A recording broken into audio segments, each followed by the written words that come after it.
Hi friends, welcome to Telugu defence news. బంగ్లాదేశ్లో ఏదో పెద్ద ప్లానింగే నడుస్తుంది. ఇండియన్ ఇంటెలిజెన్స్ ఏజెన్సీస్ రీసెంట్గా చైనీస్ అఫీషియల్స్ బంగ్లాదేశ్ రంగపూర్ డివిజన్లో ఉన్న లాల్ మనిర్హత్ ఎయిర్ బేస్కి వెళ్లారని బయటపెట్టాయి. ఈ ప్లేస్ సిలిగురి కారిడార్ నుండి కేవలం 20 కిలోమీటర్ల దూరంలోనే ఉంది. ఈ చిన్నటి 22 కిలోమీటర్ల స్ట్రిప్ నార్త్ ఈస్ట్ ఇండియాని మెయిన్ ల్యాండ్తో కలుపుతుంది. దీన్ని బ్లాక్ చేయాలనే ఆలోచన ఖచ్చితంగా శత్రువులకు ఉంటుంది. బంగ్లాదేశ్ ఈ ఎయిర్ బేస్ అనేది సివిలియన్ ఎయిర్పోర్ట్గానే మారుస్తున్నాం, అంటే ప్లేన్సే కానీ మిలిటరీ ఎయిర్క్రాఫ్ట్ ఉండవని చెప్తుంది.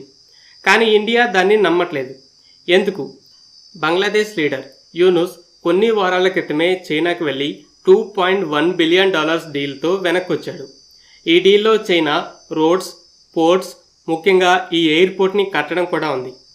ఇంకోటి, చైనా ఎయిర్పోర్ట్ని డెవలప్ చేయడమే కాదు, పాకిస్తాన్ని కూడా ఇందులోకి తీసుకొచ్చింది. దీంట్లో పాకిస్తాన్ని ఒక సబ్ కాంట్రాక్టర్గా పెట్టింది. బంగ్లాదేశ్ ఈ ప్రాజెక్ట్ రంగపూర్లో ట్రేడ్కి, జాబ్స్కి బూస్ట్ ఇస్తుందని చెప్తుంది, కానీ ఎక్స్పర్ట్స్కి అది సరిపోలేదు. ఎందుకంటే రంగపూర్లో ఆల్రెడీ మంచి రోడ్స్, రైల్స్ ఉన్నాయి. ఎయిర్ ట్రావెల్ అనేది అవసరం లేదు. సో మరలా ఈ ఎయిర్పోర్ట్ ఎందుకని డౌట్ పడుతున్నారు. ఇండియా అయితే ఈ బేస్లో మిలిటరీ ఎయిర్క్రాఫ్ట్ని మోహరించబోతున్నారని అనుమానిస్తుంది. ఇక్కడ చైనా, బంగ్లాదేశ్, పాకిస్తాన్లు కలిసి నార్త్ ఈస్ట్కి ప్రాబ్లంని క్రియేట్ చేయడానికి చూస్తున్నారని అనుమానాలు అయితే ఉన్నాయి. లాస్ట్ ఇయర్ ఆగస్టులో షేక్ హసీనా వెళ్ళాక బంగ్లాదేశ్ చైనా సైడ్కి వెళ్ళిపోయింది. యూనుస్ చైనాలో ఉండి నార్త్ ఈస్ట్ని ల్యాండ్ లాక్డ్ అన్నాడు. ఇండియా దీన్ని ఒక వార్నింగ్గా తీసుకుంది. మరి ఇప్పుడు ఇంత అటెన్షన్ని క్రియేట్ చేసిన ఈ ఎయిర్ బేస్ ఏంటి? ఈ లాల్ మనిర్హత్కి ఒక పెద్ద హిస్టరీ ఉంది. బ్రిటిష్ వాళ్ళు 1931లో నిర్మించారు. వరల్డ్ వార్ 2లో అలైడ్ ఫోర్సెస్ దీన్ని వాడాయి. ఇక్కడ నుండి 50 ప్లేన్స్ జపాన్తో ఫైట్ చేయడానికి వెళ్ళాయి. వార్ అయ్యాక ఇక దీని గురించి వదిలేశారు. ఈస్ట్ పాకిస్తాన్ అప్పుడు కూడా అలానే ఉంది. తర్వాత 1971లో బంగ్లాదేశ్ ఇండిపెండెంట్ అయ్యాక తమ ఎయిర్ ఫోర్స్ బేసిక్ ట్రైనింగ్కి యూజ్ చేయడం మొదలుపెట్టింది. దీంట్లో చిన్న రన్వే ఉంది. 2000 మీటర్ల పొడవు. సైట్ అయితే 500 ఎకరాలని కవర్ చేస్తుంది. కానీ పెద్దగా ఇన్ఫ్రాస్ట్రక్చర్ లేదు. అయితే యూనుస్ వచ్చాక ఈ ఎయిర్ బేస్ మీద ఫోకస్ పెట్టాడు. ఇప్పుడు చైనీస్ అఫీషియల్స్ కూడా వచ్చి ఈ సైట్ని చెక్ చేశారు. మిలిటరీ ఎక్స్పర్ట్స్ అయితే దీన్ని ఫిక్స్ చేస్తే 20 నుండి 30 జెట్స్ని మోహరించవచ్చని చెప్తున్నారు. బంగ్లాదేశ్ ఇప్పుడు చైనాకి చాలా క్లోజ్ అయిపోయింది. ఈ ఎకానమీకి సంబంధించి లోన్స్, ఇన్వెస్ట్మెంట్సే కాకుండా మిలిటరీ పరంగా కూడా వెపన్స్ని సప్లై చేస్తుంది. Bangladesh army already Chinese tanks, మిజైల్స్ని వాడుతుంది. 2016లో నేవీకి 2 సబ్మరైన్స్ని కూడా డెలివరీ చేసింది. అయితే ఇప్పుడు ఫైటర్ జెట్స్ కూడా చైనా నుండి J-10C జెట్స్ని కొందామని చూస్తుంది. అలాగే కొన్ని రిపోర్ట్స్ని బట్టి JF-17 జెట్స్ని కూడా ప్లాన్ చేస్తుంది. ఆల్రెడీ చైనా స్ట్రింగ్ ఆఫ్ పీర్ల్స్ పేరుతో సముద్రంలో ఇండియా చుట్టూ బేసెస్, పోర్ట్స్ని నిర్మించి సర్కిల్ చేస్తున్న విషయం తెలిసిందే.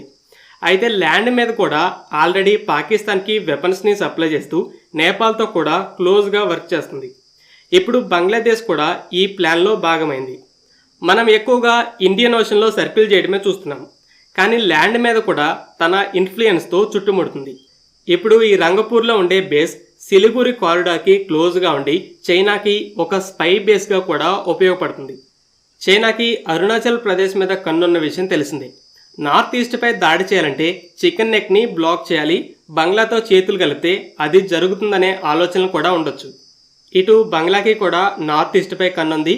ఇక పాకిస్తాన్కి అయితే ఇలా ఇండియాని డిస్టర్బ్ చేయడంపై బాగా ఇంట్రెస్ట్ ఉంటుంది. మరి ఇండియా రెస్పాన్స్ ఏంటి? బంగ్లాదేశ్ ఈ యాంటీ ఇండియా సెంటిమెంట్స్ని రెచ్చగొడుతున్న టైంలో ఆపరేషన్ సింధూర్తో పాకిస్తాన్ని అతలాకుతలం చేసింది. అయితే ఆపరేషన్ సింధూర్ అయిన వెంటనే సిలిగురి కారిడార్ దగ్గర మిలిటరీ ఎక్సర్సైజ్ని జరిపింది. నువ్వు గనక మా ముందు సాహసాలు చేస్తే నెక్స్ట్ నువ్వే అని వార్నింగ్ ఇచ్చింది. ఆల్రెడీ చికెన్ నెక్ దగ్గర S-400, రఫాల్, బ్రహ్మోస్ టాప్ 3 వెపన్స్ ఉన్నాయి. నార్త్ ఈస్ట్లో 1,00,000 మంది ట్రూప్స్ కూడా ఉన్నారు. గాల్వాన్ క్లాస్ తర్వాత ఇండియా ఈ సిలిగురి కారిడార్ దగ్గర సెక్యూరిటీని పెంచుకుంటూ వస్తుంది. ఇలా మిలిటరీ పరంగా డిఫెన్స్ని పెంచుకొని వార్నింగ్స్ ఇవ్వడమే కాకుండా వాటర్ని ఇక వెపన్గా వాడటం కూడా మొదలుపెట్టిందని తెలిసిందే. బంగ్లాదేశ్కి ఇండియాకి మధ్య తీస్తా నది వాటర్ షేరింగ్ విషయంలో గొడవలు ఉన్నాయని తెలిసింది. సిక్కింలో స్టార్ట్ అయ్యి వెస్ట్ బెంగాల్ నుండి బంగ్లాదేశ్లోకి వెళ్తుంది. బ్రహ్మపుత్ర నదిలో కలుస్తుంది. బ్రహ్మపుత్ర కూడా మన దేశం నుండే వెళ్తుంది. ఆల్రెడీ ఇండియాకి వీటి మీద చాలా వరకు కంట్రోల్ ఉంది. బంగ్లాదేశ్ ఇలాంటి యాంటీ ఇండియా ఎలిమెంట్స్ని సపోర్ట్ చేస్తే పాకిస్తానీస్ని చేసినట్టే బంగ్లాకి కూడా వాటర్ షేరింగ్ని బ్లాక్ చేయొచ్చు లేదా బాగా తగ్గించి ఒత్తిడి పెట్టొచ్చు. ఓవరాల్ పాకిస్తాన్, చైనాలు కలిసి రంగపూర్లో ఎయిర్ బేస్ని డెవలప్ చేస్తున్నాయి. ఇండియాకి మిలిటరీ ఎయిర్క్రాఫ్ట్ని మోహరిస్తారు, మనకి ఎగెనిస్ట్గా వాడతారని అనుమానం అయితే ఉంది. చైనా స్ట్రింగ్ ఆఫ్ పీల్స్కి సిమిలర్గా ల్యాండ్ మీద కూడా ఇంకో ప్రాక్సీని సెట్ చేస్తుంది. అయితే బంగ్లా కనుక ఏదైనా తప్పుడు సాహసం చేస్తే మిలిటరీ పరంగానో లేదా వాటర్ వెపన్నో వాడచ్చు. ఫ్రెండ్స్, ఈ వీడియో మీకు నచ్చినట్లయితే లైక్ చేయండి. అలాగే మరిన్ని ఇంపార్టెంట్ డిఫెన్స్ అప్డేట్స్ కోసం మన ఛానల్ని సబ్స్క్రైబ్ చేసుకోండి.